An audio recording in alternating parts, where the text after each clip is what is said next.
Salut, moi c'est Jurix. Étudiant en droit, j'ai rejoint cette année un master qui propose l'enseignement recherche en action de la clinique du droit. Mais une recherche en action, qu'est-ce que c'est?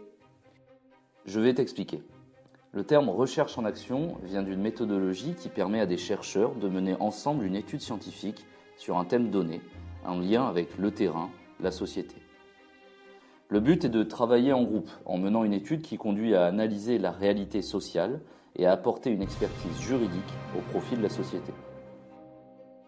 Contrairement aux cours magistraux, lors de la recherche en action, l'enseignant ne maîtrise pas le contenu que l'on va aborder et les résultats qui découlent de notre recherche. Avec mon groupe, nous sommes actifs, force de proposition et garant de la qualité de notre travail. Notre enseignant est un tuteur qui nous accompagne au cours de chacune des étapes de notre recherche. Il supervise la gestion du travail de groupe et s'assure de la pertinence et du caractère scientifique de nos choix, de nos analyses et de nos résultats. L'enseignement en recherche en action nous permet d'expérimenter une autre manière d'apprendre et notre travail présente un véritable intérêt pour la société. Notre thème de recherche provient directement d'une demande de la société, de professionnels, d'organismes ou d'associations qui nous sollicitent en tant que juristes. L'objectif final est d'analyser les difficultés identifiées à la fois d'un point de vue théorique et sur le terrain, et de formuler des recommandations permettant aux acteurs d'adapter leurs pratiques.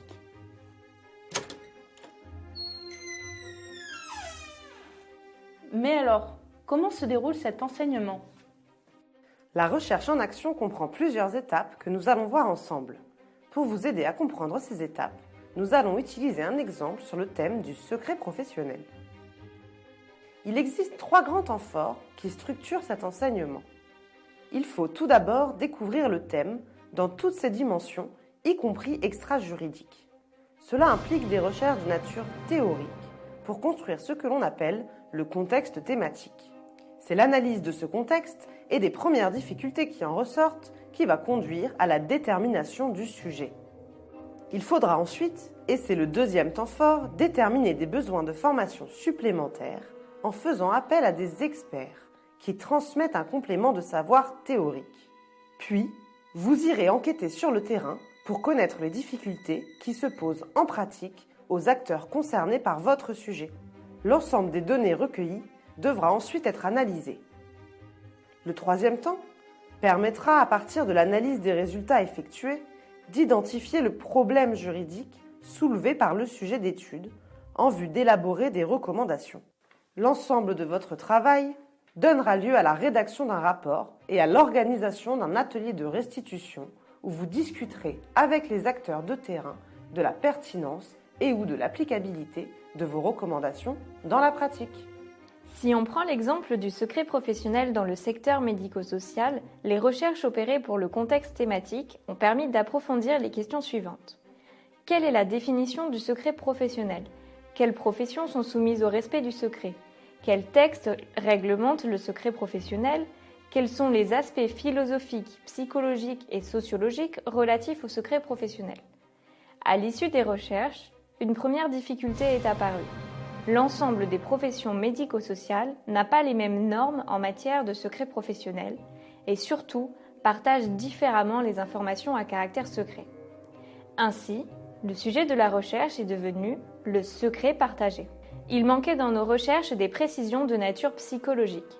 Un chercheur en psychologie a été rencontré pour obtenir un complément d'information. Au cours de l'enquête de terrain, nous avons cherché à savoir comment les acteurs s'emparaient de cette diversité de normes pour partager des informations à caractère secret entre eux. C'est ainsi que des questionnaires et des entretiens ont été menés auprès de patients, médecins, travailleurs sociaux, assistantes sociales, associations de soutien, etc. À partir de l'ensemble des résultats de la recherche et des difficultés juridiques recensées, c'est le problème juridique de l'incertitude des contours du partage d'informations à caractère secret qui est apparu. Le travail d'analyse a ainsi permis de formuler des recommandations visant à mieux appréhender la question du partage du secret par les professionnels.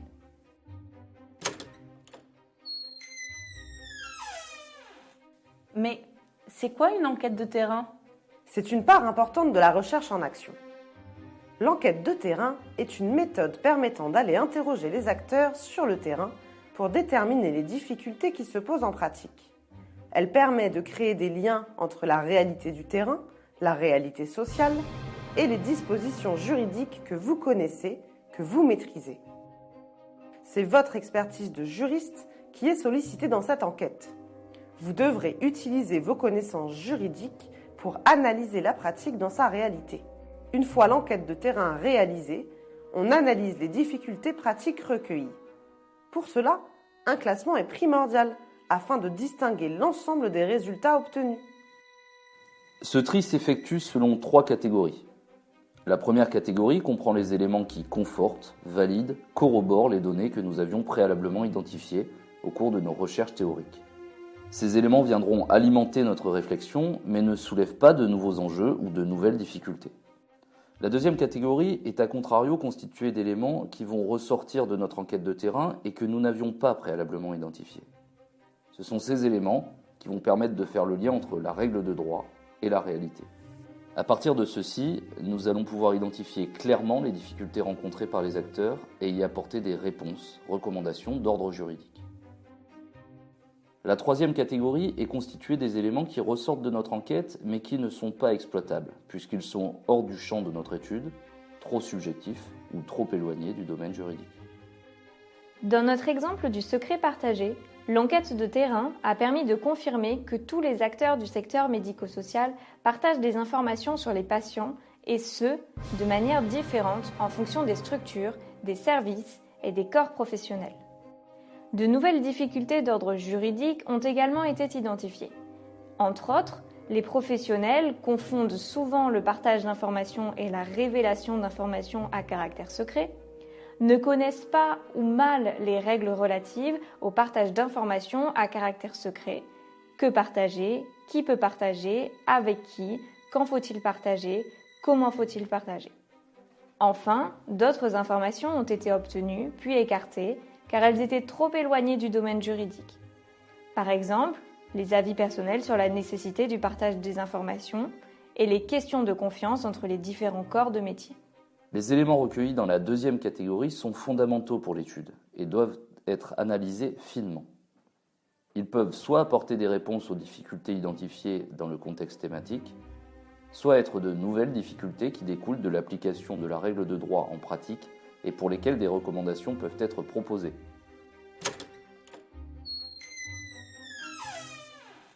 Mais pourquoi formuler des recommandations à destination des acteurs de terrain ? La recherche a favorisé l'identification des difficultés qui se posent en pratique aux acteurs de terrain. Ces difficultés constituent des nœuds, problèmes d'interprétation, d'application, de compréhension de la règle de droit que l'on regroupe sous l'appellation problèmes juridiques. Les recommandations que vous formulerez contribuent à éclairer les acteurs en défaisant certains nœuds, ce qui va leur permettre de mieux comprendre, mieux connaître, mieux agir. Mais attention, en tant qu'expert juriste, vos recommandations doivent demeurer de nature strictement juridique. Dans le cadre du travail sur le secret partagé, des recommandations ont été proposées. Pour répondre à la méconnaissance de la notion d'information à caractère secret, il a été envisagé de créer une liste non exhaustive d'exemples d'informations strictement nécessaires et d'accentuer la formation des professionnels sur cette notion. Pour répondre aux difficultés liées aux moyens de partager les informations, il a été proposé que l'ensemble des professionnels s'accordent sur un support écrit de partage, qui soit le même pour toute l'équipe médico-sociale. Cela permettrait la traçabilité du partage, une limitation de l'étendue de l'information partagée, la conservation des informations. Pour clôturer votre enseignement, vous présenterez aux professionnels les principaux résultats de la recherche lors d'un atelier de restitution. Vous exposerez votre travail, réflexion, analyse, recommandation, aux acteurs de terrain. Ce moment permettra un véritable échange avec eux sur la pertinence et le caractère opérationnel de vos recommandations.